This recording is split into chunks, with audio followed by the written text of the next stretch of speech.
হিতাধিকাৰীক লৈ আজি চৰকাৰীভাৱে এটা প্ৰগ্ৰাম লৈছোঁ আৰু বিশেষকৈ আমাৰ BTRC প্ৰমোদ বড়োৰ নেতৃত্বত এইখন সভা আমি অনুষ্ঠিত কৰিছোঁ। আজি আমি দতমা সমষ্টি হিচাপে এইখন খুন্দাইবাৰী ফিল্ডত আমি এইখন প্ৰগ্ৰাম কৰিছোঁ।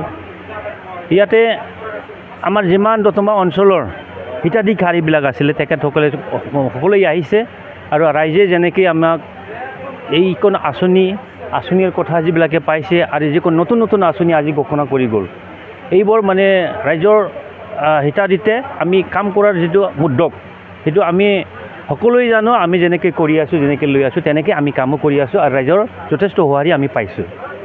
যিহেতু BTC নিৰ্বাচন নিৰ্বাচন আহি আছে, দতমা সমষ্টিৰ কথা ক'বলৈ গ'লে আজিৰ দিনত আমি ডিক্লেয়াৰ দিব পাৰোঁ যে দতমা সমষ্টি UPPL জিকিব। কাৰণ আমি যেনেকৈ কাম কৰিছোঁ, ৰাইজৰ যথেষ্ট মানে সমাগতটো আমি ইয়াত দেখিবলৈ পাইছোঁ। ৰাইজৰ যিটো উদ্যোগ, ৰাইজৰ যিটো ইণ্টাৰেষ্ট সেইটো আমি দেখিবলৈ পাইছোঁ। ৰাইজে যেনেকৈ সঁহাৰি জনাইছে তেনেকৈ আমি কামো কৰি আছোঁ। গতিকে আমি ক'ব পাৰোঁ যে দতমা সমষ্টিৰ যে আমাৰ 52,000 যিটো ভোটাৰ, 52,000 যিবোৰ ভোটাৰ আছে, 52,000 ভোটাৰৰ ভিতৰত যেনে আমি আজিৰ দিনত যদি ইলেকশ্যন হয় তে আমি 24,000ৰ ওপৰত আমি ভোটটো পাম, আমি জিকি যাম সহজভাৱে।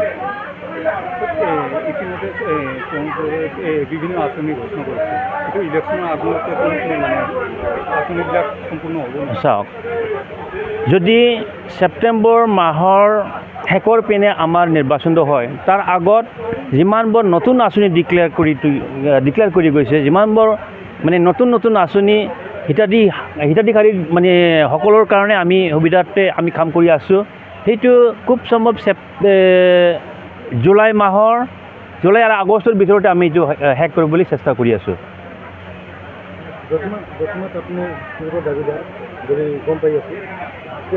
না, UPPL দলৰ দাবীদাৰ বুলি ক'বলৈ গ'লে সেইটো আমি ক'ব নোৱাৰোঁ। পাৰ্টি হাইকমাণ্ডে যিটো সিদ্ধান্ত লয় সেইমতে আমি কাম কৰোঁ। মই আগৰ MCLA আছিল, সেইকাৰণে মানুহবিলাকে ভাবি আছে যে ময়ে মানে এইবাৰ কেণ্ডিডেট প্ৰাৰ্থী হিচাপে আহিব। কিন্তু মোৰ বাহিৰেও যদি কোনোবা ভাল মানুহ থাকে তেতিয়া মানে তেখেতেও মানে তাৰ নামো আহি যাব পাৰে প্ৰাৰ্থী হিচাপে। তাত কাৰো মানে বাধা আপত্তি তেনেকুৱা ইনডিচিপ্লিন আমাৰ পাৰ্টিত নাই। যোনে পাব তাৰ কাৰণে আমি UPPL হৈ কাম কৰি যাম।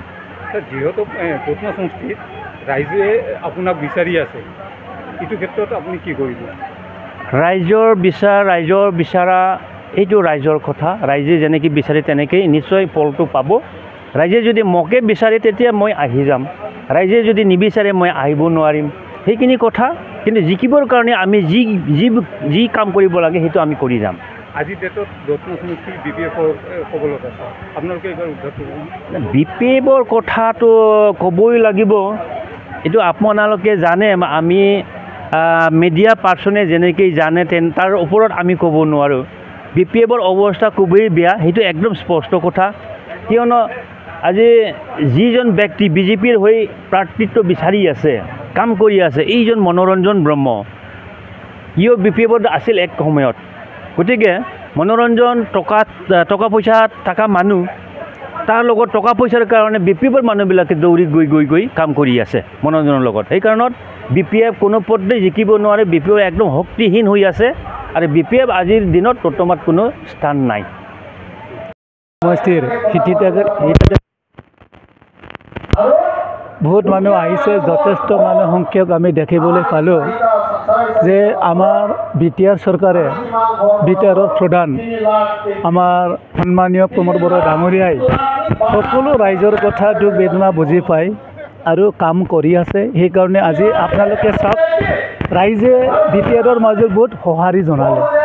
অনাগত দিনত 2025 চৰকাৰ গঠন কৰিব, এটা মানে কাটানি হৈ গ'ল।